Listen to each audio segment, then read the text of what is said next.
नमस्कार दोस्तों। देखिए, महाराष्ट्र की राजनीति में अभी एक ठहराव सा है।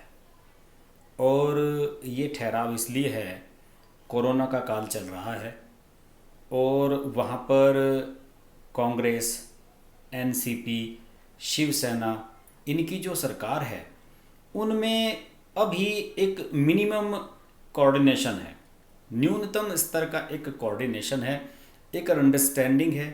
और इन्हें ये लग रहा है कि अगर हमारे में से कोई भी कमज़ोर पड़ा तो बीजेपी सत्ता में वापस आ जाएगी। जी हाँ, ये एक बड़ी बात है। सतही लेवल पर मैं आपको बताऊं कि महाराष्ट्र में शिवसेना और एनसीपी, जो शरद पवार की पार्टी है, उनके बीच में एक ज़बरदस्त प्रतिद्वंद रहा है लंबे अरसे से। भाजपा और शिवसेना दोनों हिंदूवादी संगठन रहे, दोनों की आइडियोलॉजी एक रही, दोनों के वर्क करने का तरीका एक रहा, दोनों लोकसभा चुनाव साथ लड़े हैं, विधानसभा चुनाव साथ लड़े हैं, संयुक्त सरकारें रही हैं इनकी, तो इनकी अंडरस्टैंडिंग एक थी। कांग्रेस काफ़ी समय से महाराष्ट्र में कमज़ोर हो रही है, लेकिन सतही लेवल पर एनसीपी एक दबंग पार्टी है। यानी कि महाराष्ट्र की लोकल पॉलिटिक्स के बारे में अगर बात करें तो अगर वहाँ पर शिवसेना की कोई राइवल पार्टी थी या है तो वो थी एनसीपी, शरद पवार की नेशनलिस्ट कांग्रेस पार्टी, राकापा। और अब स्थिति ये हो गई कि इन दोनों के बीच में एक गठजोड़ की सरकार बन गई। यानी कि वैचारिक रूप से, सैद्धांतिक रूप से अलग होते हुए भी आपको मजबूरी में सरकार बनानी पड़ गई है। और यही वजह है कि अब शिवसेना और एनसीपी के कार्यकर्ताओं के बीच टकराव की स्थिति उत्पन्न होने लगी है। देखिए, एक खबर मीडिया में हाईलाइट होने से रह गई और बहुत से लोगों ने इस पर ध्यान नहीं दिया। शिवसेना के परभणी सीट से एक सांसद हैं संजय जाधव, और इन्होंने उद्धव ठाकरे को अपना इस्तीफा सौंप दिया है। इन्होंने ये कहा है कि भाई मेरी बिल्कुल नहीं चल रही है और एनसीपी के जो लोग हैं उनकी मर्जी चल रही है, भले ही वो वहाँ पर पावर में हैं या नहीं, वो मनमाने तरीके से अपने पद हासिल कर रहे हैं और इसमें उद्धव ठाकरे कुछ नहीं कर रहे हैं।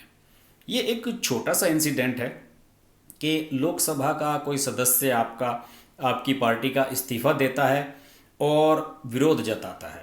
हालांकि मुझे नहीं लगता कि ये इस्तीफा मंजूर होगा। ये इस्तीफा एक तरह का प्रेशर पॉलिटिक्स का हिस्सा है। लेकिन ये बात साफ है कि शिवसेना और एनसीपी, जो कि महाराष्ट्र की गठबंधन सरकार का मेजर पार्ट है, कांग्रेस तीसरे नंबर की पार्टी है इस गठबंधन में सीटों की संख्या के हिसाब से, एनसीपी और शिवसेना बड़ी पार्टियां हैं। तो इन दोनों के बीच का ये टकराव जो निम्न स्तर पर, निचले स्तर पर चल रहा है, वो अब धीरे धीरे ऊपर पहुंचेगा तो बात जरूर बिगड़ेगी। हालांकि अभी कोरोना का काल है, शरद पवार अपने परिवार में चल रही उठापटक से परेशान हैं। उनका जो अजीत पवार हैं, उनका बेटा जो पार्थ पवार हैं, वो पहले ही बागी हो चुके हैं। इस पर मैंने एक अलग से वीडियो बनाया है और उन्होंने कई मुद्दों पर बीजेपी का सपोर्ट किया है। राम मंदिर के मुद्दे पर बीजेपी का सपोर्ट किया। दूसरी ओर शरद पवार के जो एक और पोते हैं, उनके भतीजे के मतलब अजीत पवार के दूसरे भाई के बेटे रोहित पवार, उनके आगे बढ़ने से पार्थ पवार और अजीत पवार परेशान हैं। यानी कि शरद पवार की पार्टी में पारिवारिक मतभेद चल रहे हैं और यही वजह है कि शरद पवार एक दबंग नेता होते हुए भी अभी महाराष्ट्र की पॉलिटिक्स में उतने दबंग नज़र नहीं आ रहे हैं। लेकिन ये बात सही है कि शिवसेना वालों को महाराष्ट्र में एनसीपी के लोगों से दबकर रहने की आदत नहीं है और अब उन्हें दबना पड़ रहा है। अगर मैं इस संजय जाधव वाले किस्से के बारे में आपको बताऊं तो इसमें मुझे जो जानकारी मिली है उसमें उन्होंने उद्धव ठाकरे को एक पत्र लिखा है और उसमें उन्होंने कहा है कि मैं शिवसेना कार्यकर्ताओं के साथ अन्याय करने में असमर्थ हूँ। पार्टी के कार्यकर्ताओं के साथ न कर पाने के कारण मुझे सांसद रहने का कोई अधिकार नहीं है। मैं पिछले 8-10 महीनों से परभणी में जिंतूर नगर पालिका के प्रशासक की नियुक्ति मामले को देख रहा हूं। अब एनसीपी के एक व्यक्ति को गैर सरकारी प्रशासक के रूप में नियुक्त किया गया है और यह शिवसेना कार्यकर्ताओं का अपमान है। दरअसल हो क्या रहा है कि शिवसेना और एनसीपी के बीच राज्य में कई जिलों से पदों को लेकर खींचतान की शिकायतें आ रही हैं। दोनों दल वैचारिक रूप से हमेशा से एक दूसरे के विरोधी रहे हैं। लगभग साल भर पहले ही उद्धव ठाकरे ने राज्य विधानसभा चुनाव के बाद बीजेपी का साथ छोड़ते हुए कांग्रेस और एनसीपी के साथ मिलकर सरकार का गठन किया था। तब से ये कयास लगाए जा रहे हैं कि इनके जमीनी स्तर के नेताओं ने आज तक एक दूसरे से विपक्ष की राजनीति की है। ऐसे में इनका साथ रह पाना कैसे संभव है? ये बिल्कुल फैक्ट बात है।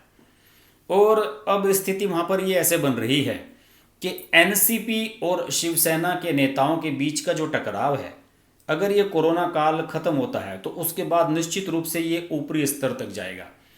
इसमें उद्धव ठाकरे अगर इनिशिएट नहीं करेंगे तो पार्टी के अंदर बिखराव आएगा, पार्टी के अंदर बगावत होगी और ये बड़ी अप्रिय स्थिति होगी। और अगर ठाकरे एनसीपी के नेताओं को संतुष्ट करने की कोशिश करेंगे तो एनसीपी के नेता उन पर हावी होंगे, उनकी सरकार पर हावी होंगे और इससे शिव सैनिक अपने आप को अपमानित महसूस करेंगे। दूसरी तरफ जो आदित्य ठाकरे हैं, उद्धव ठाकरे के बेटे, उनका रिया चक्रवर्ती सुशांत वाले मामले में नाम आ जाने के बाद उद्धव ठाकरे पे और भी दबाव बन गया है और उनकी मजबूरी है कि वो कांग्रेस और एनसीपी के कहे अनुसार चलें। अगर उद्धव ठाकरे ने ऐसा किया तो वो अपनी पार्टी खो बैठेंगे और अपनी पार्टी में अपना विश्वास खो बैठेंगे। पहली बार चीफ मिनिस्टर बने हैं, पहली बार किसी राजनीतिक पद पर आए हैं उद्धव ठाकरे।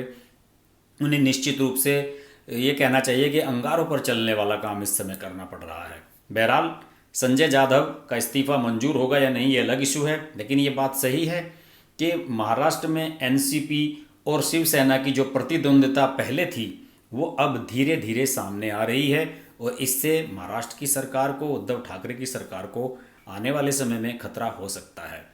कांग्रेस वहाँ चुप है क्योंकि कांग्रेस के पास वहाँ कोई ताकत नहीं है, वो सिर्फ मूक दर्शक बनी हुई है। देखते रहिए हर्ष की बात लाइव। महाराष्ट्र के बारे में आगे बात करते रहेंगे। नमस्कार। अगर आपको हमारी वीडियो पसंद आई तो वीडियो को लाइक करें, चैनल को सब्सक्राइब करें और नोटिफिकेशंस के लिए बेल आइकन को प्रेस करें।